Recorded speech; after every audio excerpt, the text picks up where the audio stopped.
અમદાવાદ રાજકોટ બાદ હવે વાત કરીશું સુરતની। તો ચોમાસું આવતા સુરત શહેરમાં ખાડાઓનું સામ્રાજ્ય જોવા મળી રહ્યું છે। ભરી માતા ફૂલવાડી મદીના મસ્જિદ પાસે સંપૂર્ણ રસ્તો ખોદીને ગટરના કારણે લોકોને હાલાકી વેઠવાનો વારો આવ્યો છે। આ બધા રસ્તા ઉપર ખાડા ખોદી દેવામાં આવ્યા છે। એક તરફ ગટર ઉભરાઈ રહી છે, પાઇપલાઇન નાખવાના કારણે રસ્તો ખોદી દેવામાં આવ્યો છે। લોકોને અવરજવરમાં હાલાકીનો સામનો કરવાનો વારો આવ્યો છે। અનેક વાહનો ખોદેલા ખાડામાં ફસાયા હોય તેવું પણ જોવા મળતું હોય છે। સ્થાનિકો દ્વારા અનેક વખત સુરત મહાનગરપાલિકાની રજૂઆત કરવામાં આવી છે, પરંતુ અધિકારીઓ સ્થળ મુલાકાત લેતા જ નથી। લોકોની પરિસ્થિતિ જાણવાની કોશિશ સુદ્ધા નથી કરતા। 2 મહિનાથી આવી પરિસ્થિતિ જોવા મળી રહી છે। 2 મહિનાથી લોકો પરેશાનીનો સામનો કરતા જોવા મળી રહ્યા છે। ઠેર ઠેર ખાડા ખોદી દેવામાં આવ્યા છે અને તેના કારણે લોકોને અવરજવરમાં હાલાકીનો સામનો કરવો પડી રહ્યો છે। અકસ્માત સર્જાશે અને પડી જવાના ભીતિની સાથે સાથે લોકો અવરજવર કરતા હોય તેવું જોવા મળી રહ્યું છે। 2 મહિનાથી આ રીતની કામગીરી તંત્ર દ્વારા કરવામાં આવી રહી છે, પરંતુ કોઈ નિરાકરણ આવ્યું નથી। આજ અંગે વાત કરીશું। સંવાદદાતા સાહિસ અમારી સાથે લાઈવ જોડાયા છે। સાહિસ, છેલ્લા 2 મહિનાથી આ કામગીરી થઈ રહી છે, પરંતુ અનેક રજૂઆત છતાં કામગીરી અંગે કોઈ નિરાકરણ આવ્યું નથી। શું કહેવું છે લોકોનું? બિલકુલ, તો લોકોની અંદર રોષનો માહોલ જે છે તે જોવા મળી રહ્યો છે, કારણ કે 2 મહિનાથી આ રોડનું કામગીરી ચાલી રહી છે। બીજી તરફ ગટરની કામગીરી ચાલી રહી છે। નાના બાળકો જ્યારે ઘરની બહાર રમતા હોય ત્યારે તેમને બીમારીનો સામનો કરવાનો વારો આવતો હોય છે। આપણે અન્વી દ્રશ્યો બતાવવાનો પ્રયત્ન કરી રહ્યા છે કે ફૂલવાડી ભરી માતા રોડ મદીના મસ્જિદ પાસેનો આ રસ્તો છે, જ્યાં ટેમ્પો હોય, રિક્ષા ચાલક હોય કે પછી 2 વ્હીલર વાહન ચાલકો અહીંથી જતા હોય ત્યારે ફસાવાનો વારો જે છે તે આવતો હોય છે। તેમના વાહનો જે છે તે આ ખાડાની અંદર ફસાઈ જતા હોય છે। સ્થાનિક લોકો દ્વારા અનેક વખત રજૂઆત પણ કરવામાં આવી છે, પરંતુ રજૂઆત કરવા છતાં સ્થાનિક જે નેતા હોય કે પછી સ્થાનિક અધિકારીઓ એસી ચેમ્બરમાંથી બહાર નથી નીકળી રહ્યા અને તેના કારણે હવે સ્થાનિકોને ભોગવવાનો વારો જે છે તે હવે આવી રહ્યો છે। પ્રી મોન્સૂનના જે દાવા મોટા મોટા કરવામાં આવ્યા હતા તે દાવા પણ હવે પોકળ સાબિત થઈ રહ્યા છે, કારણ કે ચોમાસા અગાઉ જ સુરતની બસ સુરત જોવા મળી રહી છે, ત્યારે આ જેટલા સ્થાનિકો અત્યારે ઉપસ્થિત છે તે જીએસટીવી સામે તેમની વેદના ઠાલવી રહ્યા છે। તમે જણાવજો, કેટલી વખતથી સમસ્યા જોવા મળી રહી છે, કેટલી વખત રજૂઆત કરી છે? રજૂઆત તો ઓછામાં ઓછા અમે 15 થી 20 વખત અમે રજૂઆત પણ કરી ચૂક્યા છે, અને પરંતુ આજે રોડ છે 2 મહિના સુધી કઈ કામ ચાલતું નહીં હોય તો પણ લોકો 2 મહિના કાઢી નાખ્યા। ધીરે ધીરે ધીરે વરસાદ લાવી દીધો આ લોકો, પણ હજુ પણ ખાડા ફૈયા આ લોકો જો આપણે ચાલે છે જાય તો કઈ આ લોકો ઉપચાર લેતા નથી।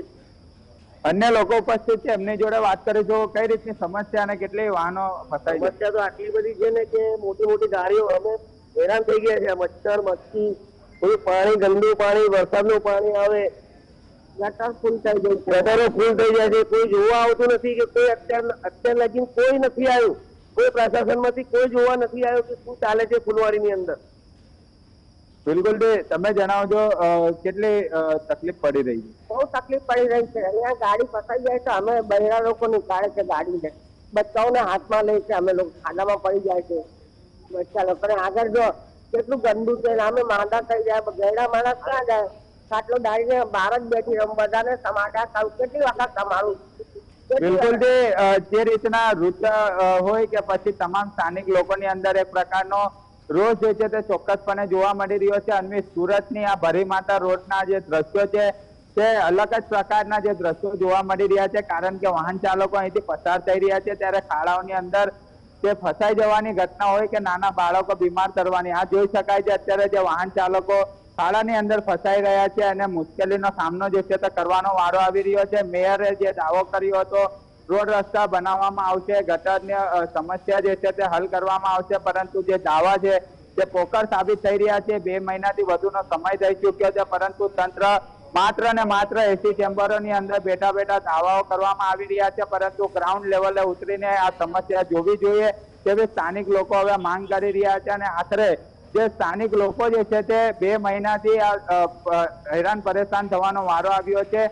અનેક વખત રજૂઆત કરવામાં આવી છે, પરંતુ હવે તંત્ર ક્યારે જાગશે અને કામગીરી ક્યારે કરશે, કારણ કે ચોમાસું હવે શરૂઆત થાય ત્યારે અહીંના રસ્તાઓની પરિસ્થિતિ ખૂબ જ ખરાબ જોવા મળે તેવી સંભાવના પણ જોવા મળી રહી છે। જી બિલકુલ, આ સાથે અન્ય વિસ્તારોની કેવી પરિસ્થિતિ છે અને સાથે આ વિસ્તારમાં જે પરિસ્થિતિ જોવા મળી રહી છે, આગામી દિવસોમાં જો નિરાકરણ નહીં આવે તો સ્થાનિકો શું કહી રહ્યા છે કે ક્યાં ક્યાં રજૂઆત કરશે? બિલકુલ જે ચોક્કસપણે અહીં અન્ય સ્થાનિક લોકો પણ ઉપસ્થિત છે, એમની જોડે પણ વાત કરવાનો પ્રયત્ન કરી રહ્યા છે કે બેન, જો આવનારા સમયમાં આનું નિરાકરણ નહીં આવે તો પછી કઈ રીતની રણનીતિ અને અગાડી કોને રજૂઆત કરશે?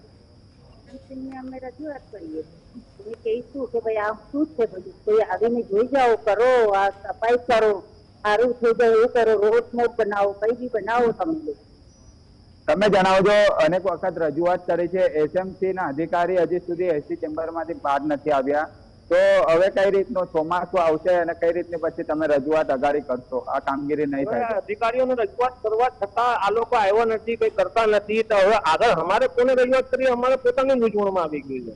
આજે અમારી જે પાણીની લાઈનો તોડીને ચાલ્યા જાય છે તે અમારે અમારા ખર્ચાથી રિપેર કરાવવી પડે. પ્લસ અહીંયા નાના બાળકોને રમવું મૂકવું તો ત્યાં રમી નથી શકતા. આવતા જતા ભારે વાહનો અહીંયા ફસાઈ જાય છે, ઘણી મુશ્કેલીનો સામનો કરવો પડે છે. પ્લસ કે વરસાદની લાઈનો તોડી લાગી, અમે રજૂઆત કરી તો કીધું કે ભાઈ લાગી દેશું, પણ હમણાં સુધી લાગી નથી. હમણાં વચ્ચે જે 2-3 દિવસ વરસાદ થયો એમાં તો અહીંયા સ્વિમિંગ પુલ જેવું બની ગયું. બિલકુલ જે સ્થાનિક લોકો અન્વી જણાવી રહ્યા છે કે ગટરની લાઈન તોડી નાખવામાં આવી છે, તે પણ અમારા પૈસાથી અમે બનાવવામાં આવી છે, એટલે તંત્રએ અહીં આવીને કામગીરી કરવી જોઈએ તેવી માંગ હવે કરવામાં આવી છે. જી આભાર સાહિલ, જોડાવા માટે અને માહિતી આપવા